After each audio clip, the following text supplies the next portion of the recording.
Going on, guys? Welcome back to another episode of the Hoopers Lounge with myself and my co-host Max. A couple quick things before we get started with this episode. First, happy birthday shout out to Max who turned 21 yesterday. Max, how was your first beer ever? Well, actually, I didn't have a beer yesterday. I had a couple shots, and they went down. They didn't go down easy. Let me just say that. Alcohol's totally different experience, and don't drink, kids. That's all I have to say. Yeah, it must have been crazy. I mean, your first time. I can't even imagine as a 20-year-old myself. It's yeah, but for real, happy birthday, man. Hope you had a good day. Thank you. Uh, Second off, I know we said we're gonna have something special this episode on our previous one. With it being midterms week and everything, those plans kind of fell apart. It's kind of hard to find a time where it works for everyone. But that's still in the works and should be happening very soon, maybe as soon as next week. Yep. So, Fingers and crossed. mhm.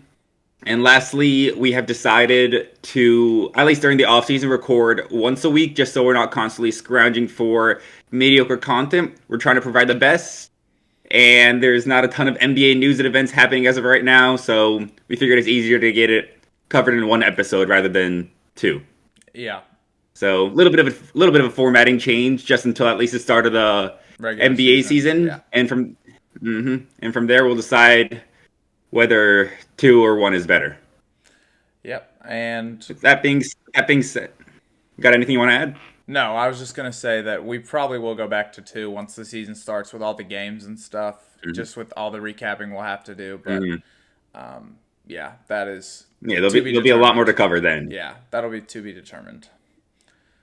With that being said, let's jump into the episode. We've actually had a good amount of news dropping this week, starting off with the Pacers and Buddy Hield.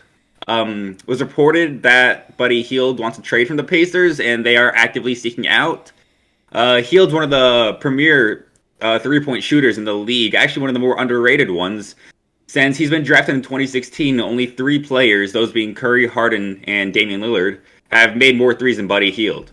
So for a team that's in need of perimeter shooting, Hield will be an incredible asset for them to add. We cooked up a couple of mock trades. Max, I'll let you share yours first. Okay, so my mock trade was based off of a player that also is unhappy with his situation. So I just did a little player swap that this trade would make the one team's honestly borderline super team, if you ask me. I have Buddy Hield being traded to the Boston Celtics in a one for one swap with Malcolm Brogdon, who has said he's unhappy Hmm. with the Celtics. Brogdon has played for Indiana before. He's comfortable with that, city, the organization. So I'm sure that is a team he wouldn't mind to play for, even though they're not the greatest NBA team right now.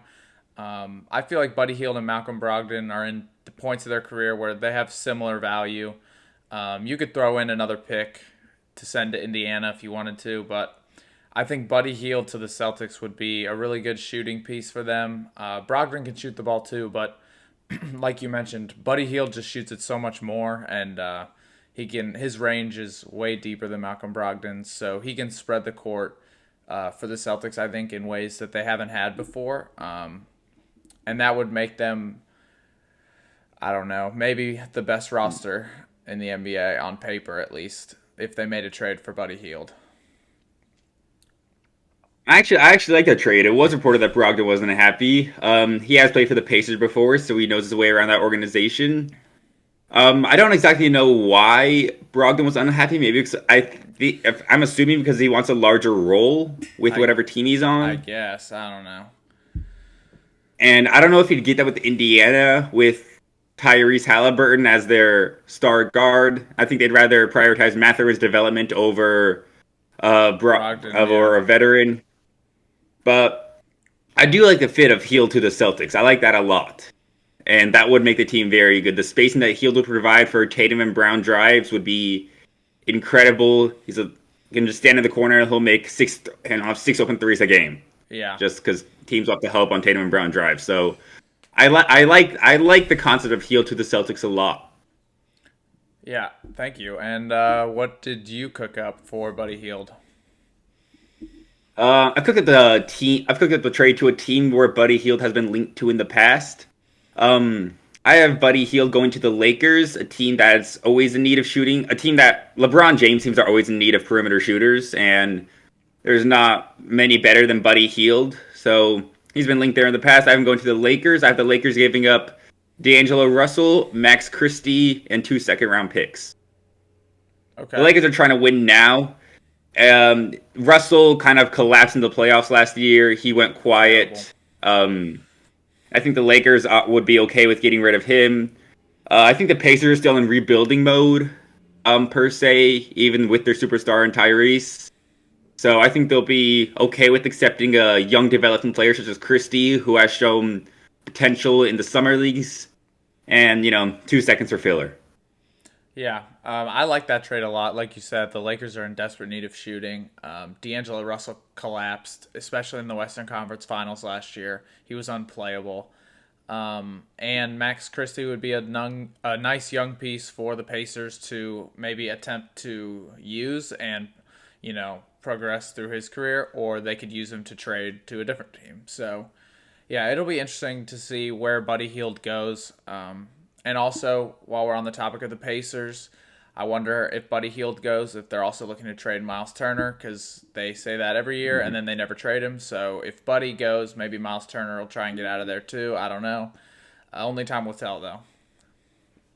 And maybe they could even try and package Hield and Turner for something bigger, some kind of bigger name on the block. I mean, we've heard some rumors about players like Karl Anthony Towns, and I feel like a Miles Turner and Buddy Hield swap for Cat. There obviously has to be some pick swap, some other filler players, but I feel like that core of a trade, something drastic like that could happen if the Pacers Yeah. decide to try and make a big move. Yeah, I don't think that's out of the cards entirely at all.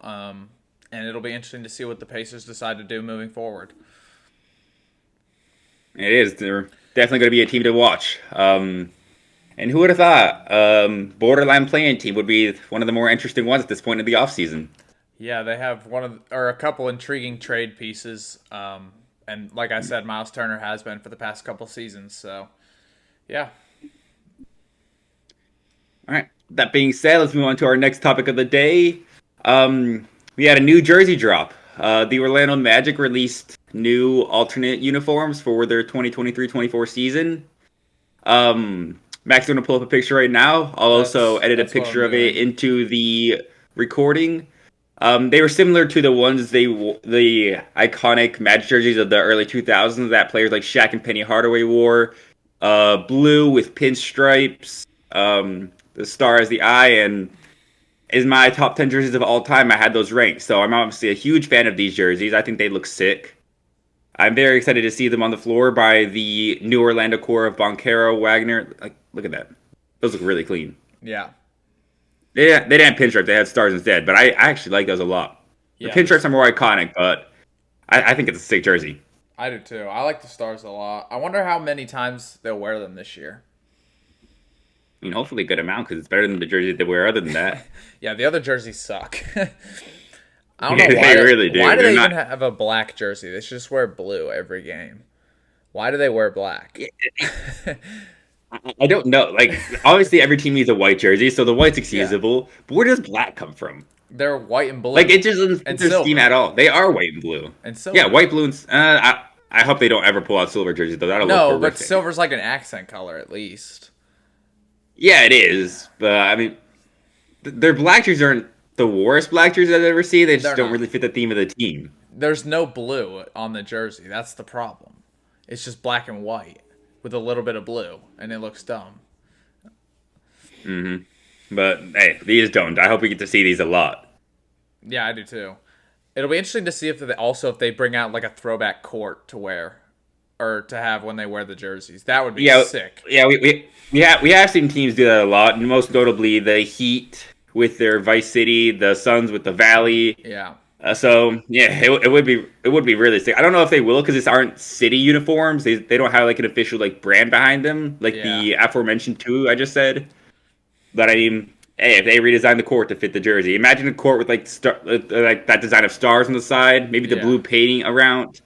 That would That that would would be look. I think that would yeah. look pretty cool. I'd be really interested to see that. Maybe we could design a court on a future episode. Maybe we'll design a court for the Orlando I'm good. Magic. I'm good. That would be pretty sick. Open up 2K, go to the designer core. That would be Yeah, pretty sick. that's not a bad idea actually. We might have to do that. For real. All right. And anything else you want to add about the jerseys? That was just a little filler segment. Um, they're sick. I hope to see them a lot this season. Yeah. Okay. And next up on the news list, Damian Lillard, who is definitely the biggest trade piece this offseason, has been linked to a mystery team in the Eastern Conference, and I have sources say insider information on who that team will be. Alex, I'm going to give you 3 guesses, and if you get it right, I'll clap for you. Yeah, I've heard rumors of the secret team, but I don't know who it is. You got the inside information. Yeah. So let me see. It needs to be a team. All right. I'm going to take a wild guess and say the Bucks first. Nope. Ah, it was worth a shot. I can dream. Needs to be a team that has a lot of pieces. I mean, the Knicks. No. Good guess. The Knicks though. are always in talk. That was a They're good always in guess. talk That for was a the good guess. big stars. I mean, the Heat aren't really a mystery team, so it obviously won't be them. What other conference needs guards and has the trade pieces? Not the Celtics and the Sixers don't have any trade. It would be the Raptors, maybe. Yep. It was. Yeah. I am like that. Okay, Alex I is locked in. did. I said I'd clap for him, so I'll clap for him. I did not think you were going to get that. So rumor has it, Yeah. this is just a rumor, nothing's confirmed, that Toronto was the mystery team that submitted a trade offer for Dame. They are linked to Dame, and I honestly think he'd be a really good fit in Toronto with their, kind of loaded front court of Scotty Barnes, Siakam, and OG. I feel like if Dame could, take the reins of the team, be the best player on that team, everybody else would know their role. That could be a scary team in the Eastern Conference. I'm not gonna lie. Yeah, I mean, the Raptors have a great core. They have a great, versatile, long starting unit. Their biggest issue last year was spacing, which has become an even more prominent issue with Van Vliet leaving to join the Rockets. And we're talking about how good of a spacer Hield is. Can you imagine what Dame will do for spacing? It'll change the whole game. Yeah, no. Dame is And one of the few people that can change the spacing, like you said. He shoots it from the logo every other shot. So yeah, he's a different player. Yeah, we've seen the Raptors pull off a trade for a superstar before when they traded for Kawhi Leonard. And while he didn't stay long term, he got them a ring. So I think all Raptors fans would consider that a success and hoping that Dame can help this team replicate that success that Kawhi brought. Yeah, ever since Kawhi left, they really haven't had that championship mentality, I feel like, without that star player leading the group. That 2019 team with Kawhi was insane. And this Siakam, team, Lowry, Van Vliet. Marc Gasol was on that team. Mm-hmm. Yeah, they had a insane team that year. Do they still have Nick Nurse at head coach? Is he still the head coach? I think they got rid of him, actually. I do too. I'm pretty sure they did. I don't think he's on a team this year. I'm going to look that up, but Yeah, you're gonna need to fact check that. I feel like that's something I should know, but I'm like 95% certain that that the Raptors got rid of him. No. Are we stupid? No. Are we being slow? I knew it. Okay, he's on the Sixers now. He's the head coach of As the an Sixers. he's the head coach of the Sixers? Yeah. When did that? How did I not know that? When did that happen? I know they fired Doc. I didn't know they hired Nick Nurse. Yeah. All right, you learn something new every day. They hired Nick Nurse. I thought I knew that, but I guess I didn't. Interesting. Okay. I have no clue who the Raptors head coach is now. Then absolutely no. Yeah, we're gonna need to fact check that real quick. It'll be Doc. It's Doc Rivers. Imagine a coaching swap. Yeah, the Raptors ceiling will be a second round exit then. They could trade for Dame and Jokic for all I care. There'll be a second round exit. No, Doc Rivers is currently an analyst for ESPN, so he doesn't have a coaching job. Yeah, I did see that. He was actually being shit on for that. No one really thinks he's going to be a good analyst. He was being shit on. ESPN was shitting on social media. Give him a break. Analyst is so much different than coaching. Like, he could be good at it. I Hmm. mean, he was a great coach, but I feel like his coaching days are up. I don't know if they're up. I mean Uh, his one championship run with the Celtics in '08 has gotten him a coaching job for the next decade and a half, and he yeah. hasn't really done much. He's always been the coach for teams that should be contending for a championship. The Lob City Clippers, the Sixers with Embiid, and he's never been able to lead them past the second round. Yeah. And that's a knock on his coaching career as a whole. Yeah. Oh, I agree 100%. And that ring did get him a lot of jobs in the future, but I just don't know Hmm. with this past struggles with teams with loaded talent. I don't know who's going to hire him. Um, yeah, because all the good teams have their coaches set in stone, I feel like. Hmm. So the And young rebuilding he might have teams. he might have a year or two off. And we always see a team that surprisingly fires their head coach, Yeah. like the Bucks with Bud. There's always going to be some team that has championship aspirations that disappoints, whether it's in the regular season or the playoffs, and then gets rid of their coach as a result. Yeah. And Doc as a veteran coach will, I feel like, always be on the radar for championship contending teams.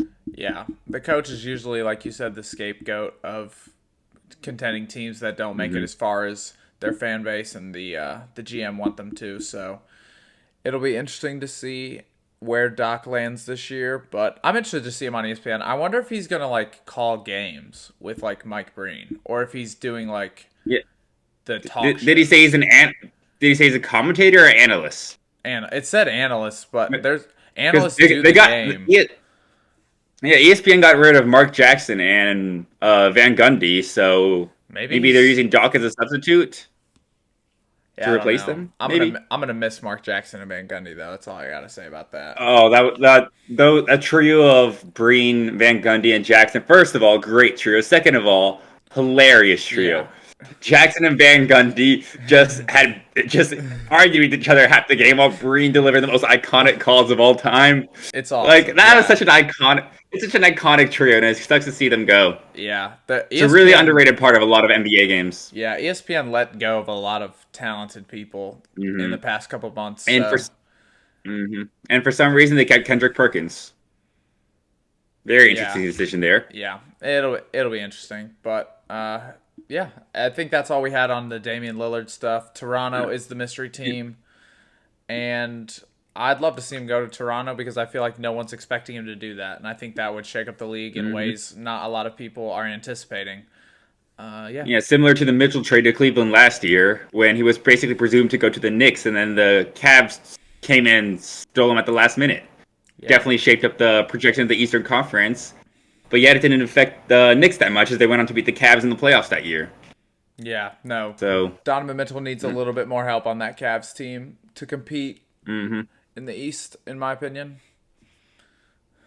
I agree with that. Let's move on to our last segment of the day, looking ahead to the future a little bit. Bucks superstar Giannis Antetokounmpo is eligible for an extension next month, and he has not verbally committed to the Bucks at all. He's even hinted that if the Bucks aren't contending for championships in the next couple of years, he wants to go somewhere where he can. So it definitely puts pressure on the Bucks to win a finals or at least make a finals in Yeah. the next couple of years, especially after that disappointing first round exit. Um, but other than the obvious winning the finals, what does Milwaukee have to do to keep Giannis?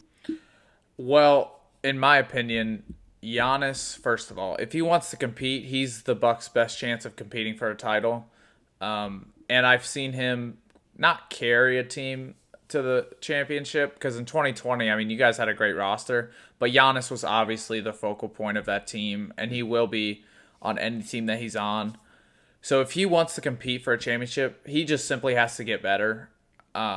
He has to play better in the playoffs, especially against your boy Bam Adebayo, who seems to lock him down in particular. He's he's Giannis' kryptonite, man. It's always painful. Because I know he wants to compete, but the Bucks were unhealthy last year. They had a lot of injuries. They never really got in sync. I feel like their bench is a lot worse than it has been in previous years. Hmm. And so that means more weight has to go on Giannis's shoulders. And if he wants to compete for a championship, he just has to accept the weight and dominate the league like we've seen him do before. As from the Bucks' perspective, I would not be surprised if they look to trade Chris Middleton in the next couple years for some I agree with that. more younger, more polished players. Middleton, like I just mentioned, the injury problems. He was one of the players that really couldn't stay on the court last year, and he's getting older. His play style is very difficult to keep up with. A lot of contested jump shots that, I mean, if you're not hitting those shots, you pretty much won't see the court. I feel like Drew Holiday has overtaken him as the second best player on the Bucks the past couple seasons. Hmm. Brooke Lopez is valuable on the defensive end, so you can't get rid of him. And I feel like Middleton's just going to be the odd one out if they're looking to, bring in some pieces to compete for a championship. I feel like Middleton is that one piece that they can offer other teams right now.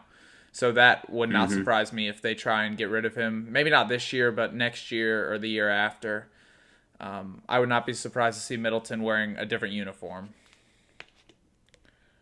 I agree with that, and I agree with you in that you said Drew Holiday has overtaken the second most. His defensive versatility makes him invaluable, and you can even make an argument that Brooke Lopez, with what he offers, is more valuable to the team currently than Middleton is. But Middleton still has a lot of value. He's one of the more elite 3-and-D players in the league, and he's also someone who can create his own shot in a pinch. He was, at times, the focal point of our offense. When we needed a bucket, we give it to Middleton. So he still has a lot to offer to some teams. But the Bucks core that they have right now, while they won a championship, it clearly has not worked very well as the team has gotten older. It's had regular season success, but we tend to have disappointing early round playoff exits. So, yeah, like you said, I wouldn't be surprised to see Middleton in a different jersey, even come the trade deadline if Milwaukee feels like they need a switch up to the roster. They need to get some new faces in, maybe add some bench depth, maybe go for a disgruntled star to pair alongside Giannis and Holiday.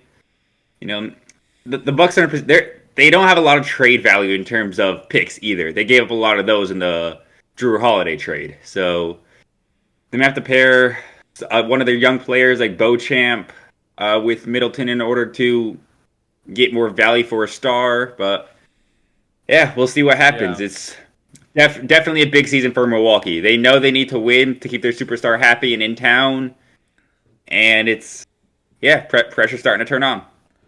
How would you think if the Bucks traded for Kyle Kuzma? Just an idea. I like a bit of Kyle Kuzma. I see him as a younger version of Middleton, a good 3-and-D player who can create his own shot in a pinch. I do like that trade, and but the issue is the Wizards are going to be looking for more picks and young players. Yeah.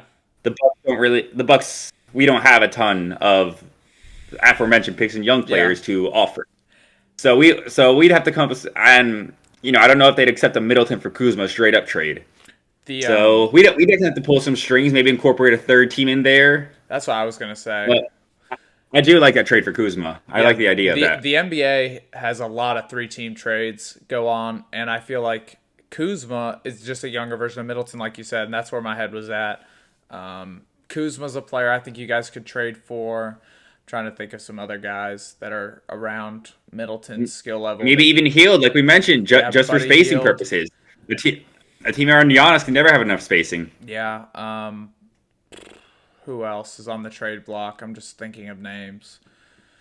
Um, Yeah, I mean, yeah. there hasn't really been any. No. The league's kind of been frozen because everyone's just waiting to see what happens with Damian Lillard before Yeah. they make their moves. Yeah. That's the big piece. That's the big question mark. And teams aren't really going to pull triggers on any sort of big trades until they see where Dame ends up and Yeah. what the team that gets Dame gives up for him. Yeah, I agree. Dame is setting the value for trades for the rest of the season. It was reported that a Rudy Gobert type package isn't going to be it's basically impossible for Damian Lillard. So this is going to be kind of resetting the market for superstars. This is a huge trade just in terms of future trades. Yeah. Whatever Dame's valued at is going to be what the disgruntled superstars that arise this season are going to be valued at. Yeah, I agree. The other one is James Harden. I feel like he will also reset the market in a way, depending on how much they get for him. But I mean, that situation in Philadelphia is not getting any better. There's been no updates on that, and who knows what's happening up there. But It's not good. Oof, It's Philly is not going to good. be a train wreck to watch this season. Yeah. At least Well, they have the Eagles. yeah. No kidding. All right. Anything else to add before we get into crunch time? Nah, it's officially crunch time. Let's get it. We got a All right. crossover puzzle today. We got something more excited when we can plan the episode with our special guest. But for now, we'll keep it simple and sweet with the ever growing in popularity crossover puzzles. Yes, the crossover puzzles. I mean, they have so many categories now. They used to just have the NBA and the NFL on here. They now have 1, 2, 3, 4, 5, 6, 7, 8, 9, 10, 11, 12, 13, 14 different categories now. Yeah, they even So have movie ones, which I was doing a couple days ago. Hey, they're just sponsors to this point. We're plugging them. they have TV, they have WWE, they have college football, they have they have a college basketball one. That's pretty sick. All right, we're gonna do Uh, that soon. We're gonna do the college basketball one soon. But today we'll stick Maybe to once the college NBA. basketball starts tipping off, yeah. All right. First box. A player that's played for the Sacramento Kings and the Oklahoma City Thunder. Kings and Thunder. Mike Muscala. Okay. Get Alex and his Duffy early. Just kidding. That was wrong. What? Are you kidding me? No, we have 8 guesses left. You didn't get it right. No way! Alex I just- swear Alex Muscala's just split. choked the I 9 just for choked 9 on the first guess. on the first. You said that with so much confidence that I was like, no way, that's wrong. Oh, I was Alex. positive he's played for both. Alex. He's on the Thunder No. right now. No. Oh, okay. Go Alexis Ajinka. Who? He's had to play. Alexis Ajinka. He's a center. There's got to be I someone know else that for a we're fact not thinking of. he's played for the Kings. Oh my god! I cannot believe I just choked that on the first guess. I You really said that thought with so much confidence, and then I said, "Yeah, I you're swear Duffy." he's played for both. Oh my. I know. I thought I was in. I thought I was. Okay, I thought I was locked in. Now yeah. Oh, We're moving on. that was a We're little gonna come back to it. demoralizing. We're gonna come back to that. You're gonna have to carry. I'm demoralized okay. right now. That was a hit to the Next morale. up, a player that's played for the Kings and the Knicks. The Kings are so irrelevant. Why do we get the Kings? Um, interesting. Like they're literally so irrelevant. It's not even funny. There's who has played for the Kings? I can't name it. Like from 2010 to like 2016, I can't name a single player other than the DeMarcus Cousins and Thomas Robinson, who was a bust. I don't even know where he went after the Kings, if he'd even went anywhere else. Because there have so many. Ben McLemore. Did he ever play for the Knicks? No. What What about Isaiah Thomas? Did he ever play for the Knicks? I don't think so. No. Did he ever He play played for a lot of teams. Did he ever play for the Thunder? No. Okay. Thomas has played for the Kings, the Celtics, the Cavs, the Lakers.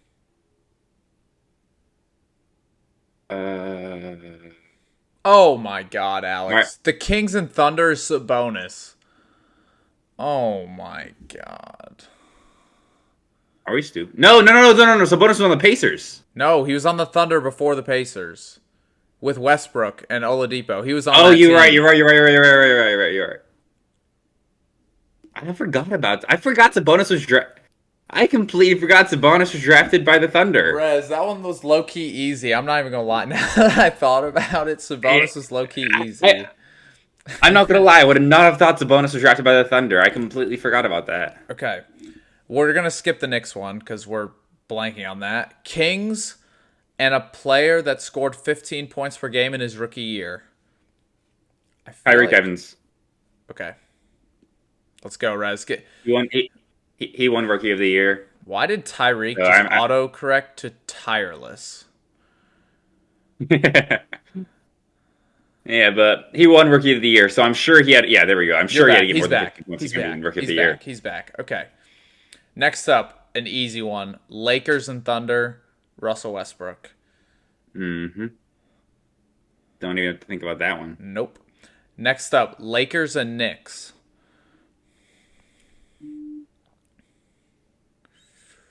Josh Hart. Good, good, good, good, good, good.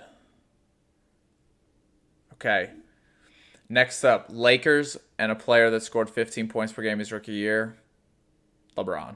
Does that include? Yeah, I was about to say, does It's that got, include players that haven't played for Lakers their rookie year? Because LeBron, yeah, yeah, no, they just have to have played for the Lakers and their rookie year score 15 points per game. It doesn't matter what team they played for their yeah, rookie year. yeah. We could even say AD if we wanted to. Yeah, LeBron was right. We could Okay, even say Austin Reeves if we wanted to. next up, a player that's played for the Oklahoma City Thunder and scored 15 points per game in a season in which they were 32 years or older. What? So, We KD? can't. Was Paul? Is it KD? No, I think he left before he was 32. Oh wait, It doesn't matter. for the Yeah. Thunder. Yeah. How old is Kevin We could say- Durant though? Is he's older than 32? He's older than 32. We could say Paul George as well. But I think we'll go Katie. We'll go Katie. Okay. I don't know how old Kevin Durant is, to be honest. He's 35, 36. He's getting up Okay. there in age. Kevin Durant was correct. Okay. Next up, Knicks and a player that averaged 15 points per game in a season where he's 32 or older. I feel like Carmelo Anthony did that. Carmelo Anthony had to have done that, right? Yeah, but he kind of fell off towards the end of his career. He wasn't scoring a ton, so Yeah, but he played till he was like I'd say 38.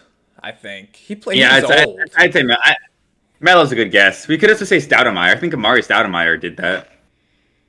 He did. Who else played for Porzingis? He's not that old, is he? He's not 32 yet. Yeah. He's still in his 20s, late 20s. Go Anthony. Anthony's a safe guess. Go Anthony. Okay. We can't go 7 for 9. We've already. Okay. Oh, is this the last guess? No, we have one left. Carmelo's right. Okay. Okay. We have one guess left for 2 boxes, so we'll see which one we want. Well, yeah. What's the last one that we haven't hit yet? A 15 point per game score when he was 32 or older, and a 15 points per game score his rookie year. I feel like Steph might have done that. Yeah, Curry. Is he 32? Or I don't even know if Steph's 32. No, Steph's old. Steph's like 35, 34, No, he's 35. not. Is he? Yes, he is. Yeah. He was drafted in 09. He's been in the league for a decade and a half now. Assuming he was drafted when he was 18, Curry which he wasn't, he would be 33. Correct. He was correct. The answer for the one we missed, which was Kings and Knicks, was Mike Bibby. I would have never gotten that. Yeah, I associate Mike Bibby with the Grizzlies, not either of those two teams. I mean, I knew he played for the Kings. I did not know he played for the Knicks. Yeah. I would have That's never gotten tough. that. Yeah. I choked the first one. That was so humbling. All-time crossover grid moment by Alex Perez right there. All right. I'll wrap up this week's episode. We hope you guys enjoyed. Like, subscribe. Roast me for missing the very first one of the crossover puzzle because that was bad. Hopefully, we can have our special guest on for next week's episode. And until then, we'll see you guys later. Yeah, see you guys next week. Peace. Peace.